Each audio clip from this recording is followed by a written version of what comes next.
wabarakatuh. Selamat pagi dan salam sejahtera untuk kita semua. Yang saya hormati Bapak dan Ibu, dosen pengampu mata kuliah Metodologi Penelitian. Perkenalkan, saya Anastasia Dita Mutiara dengan NIM C1023034 kelas 2A. Di sini saya akan memaparkan hasil analisis terhadap artikel penelitian yang saya kaji. Artikel penelitian yang saya analisis ini berjudul Hubungan Lingkungan Belajar Klinik dengan Tingkat Kecemasan Mahasiswa di RSUD Adnan W.D Payakumbuh. Melalui presentasi ini, saya akan membahas secara kritis mengenai jumlah variabel, gap, desain penelitian, alat penelitian, sampel, besar sampel, skala ukur, statistik, univariat, dan bivariat. Untuk itu, mohon perhatiannya, saya akan memulai presentasi analisis artikel penelitian ini. Pertama, saya akan menjelaskan mengenai variabel yang digunakan dalam artikel penelitian ini. Penelitian ini terdiri dari dua variabel, yaitu satu variabel independen dan satu variabel dependen. Variabel independen atau variabel bebas dalam penelitian ini adalah lingkungan belajar klinik. Sedangkan variabel dependen atau variabel terikat adalah tingkat kecemasan mahasiswa. Lingkungan belajar klinik disebut sebagai variabel independen atau bebas karena itu merupakan faktor yang mempengaruhi perubahan atau kondisi psikologis mahasiswa selama praktik, yaitu kecemasan. Dalam penelitian ini, persepsi mahasiswa terhadap kualitas lingkungan belajar di lahan praktik tidak dipengaruhi oleh variabel lain dalam kerangka studi. Sementara itu, tingkat kecemasan mahasiswa disebut sebagai variabel dependen atau terikat karena merupakan hasil atau efek yang diamati sebagai akibat dari kondisi lingkungan belajar yang dirasakan mahasiswa. Lalu selanjutnya, gap atau kesenjangan pada artikel penelitian tersebut secara eksplisit terdapat dalam bagian akhir pendahuluan. Disebut gap karena ada kesenjangan antara harapan dengan kenyataan. Meskipun lingkungan belajar klinik secara ideal diharapkan mampu menjadi tempat yang mendukung pengembangan pengetahuan, keterampilan, serta kesiapan mental mahasiswa keperawatan, kenyataannya mahasiswa masih mengalami kecemasan selama praktik. Dalam studi pendahuluan yang dilakukan, ditemukan bahwa mahasiswa merasa takut melakukan kesalahan, merasa rendah diri, tidak percaya diri, dan merasa tertekan karena pembimbing klinik yang tidak peduli, serta kurangnya kepercayaan diri dari perawat ruangan.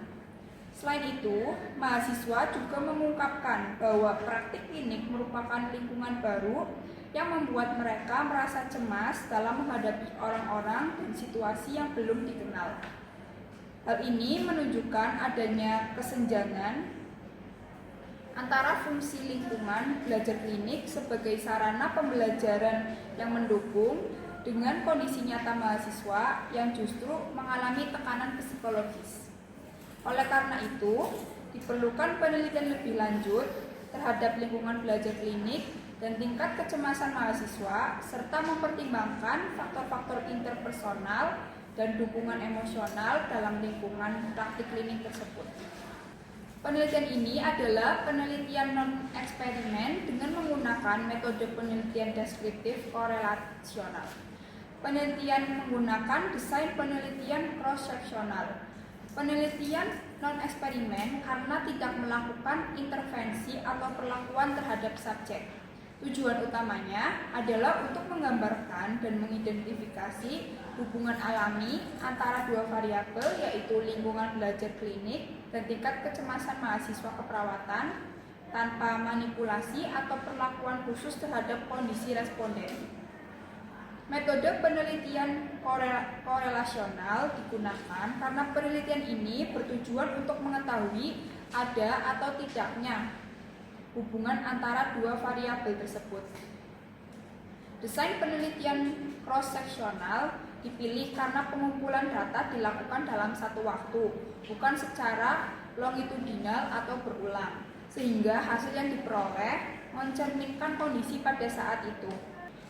Selanjutnya, penelitian ini menggunakan dua jenis instrumen utama, yaitu kuesioner lingkungan belajar klinik dan kuesioner tingkat kecemasan, serta dilengkapi dengan kuesioner data demokrasi responden.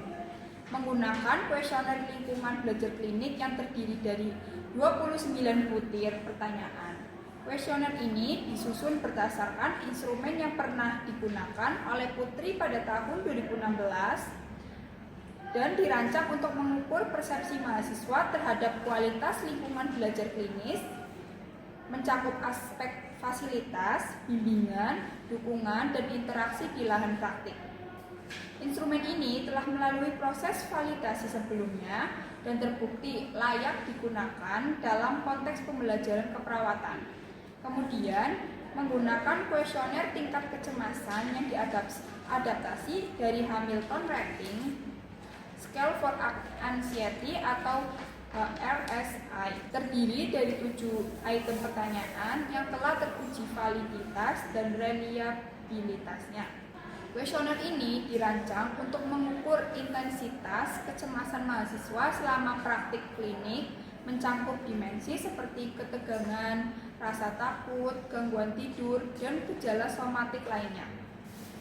HRSI merupakan instrumen yang sudah banyak digunakan dalam konteks penelitian keperawatan dan dianggap memiliki konsistensi internal yang tinggi. Terakhir, untuk menggambarkan karakteristik responden, kami juga menggunakan kuesioner data demokrasi untuk mengumpulkan informasi dasar tentang responden seperti usia, jenis kelamin, dan program studi.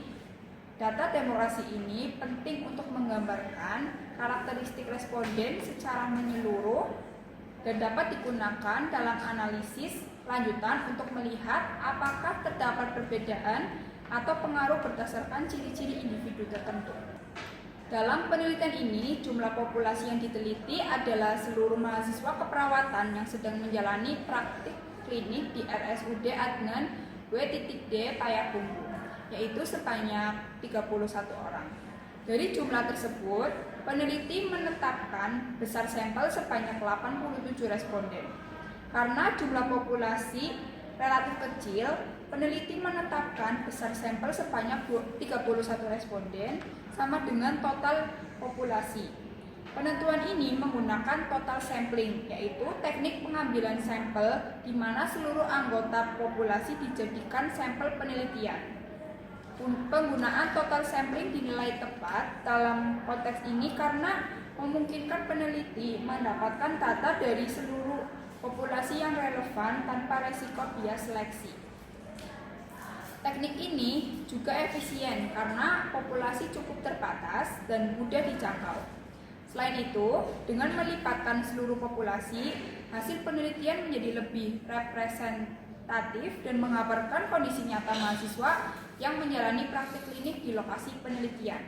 Dalam penelitian ini, jenis data yang digunakan adalah data kategori dengan skala ukur ordinal untuk kedua variabel utama, yaitu lingkungan belajar klinik dan tingkat kecemasan mahasiswa.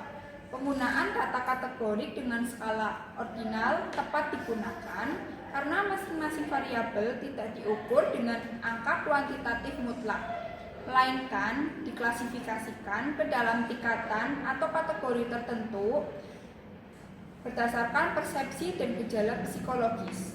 Pertama, untuk variabel lingkungan belajar klinik, skala kategori dibagi menjadi dua kategori, yaitu baik dan kurang baik. Kategori ini disusun di standarisasi sebelumnya.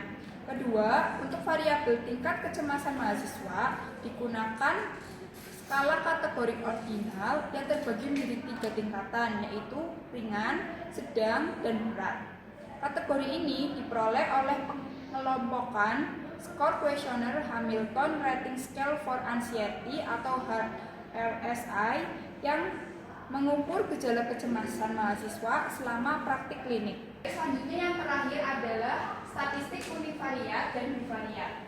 Analisis univariat digunakan untuk menjelaskan distribusi frekuensi karakteristik responden, lingkungan belajar klinik, serta tingkat kecemasan mahasiswa keperawatan.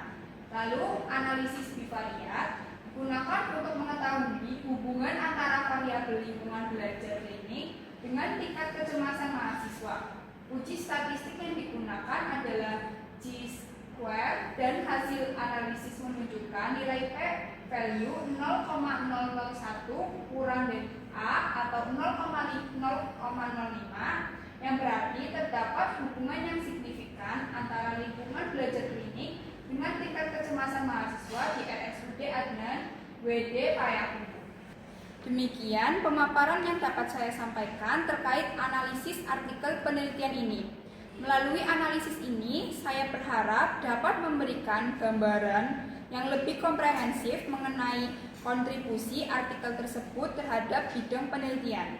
Saya menyadari bahwa analisis artikel ini masih memiliki keterbatasan dan sangat terbuka untuk masukan, saran, atau kritik yang membangun. Terima kasih atas perhatiannya. Wassalamualaikum warahmatullahi wabarakatuh.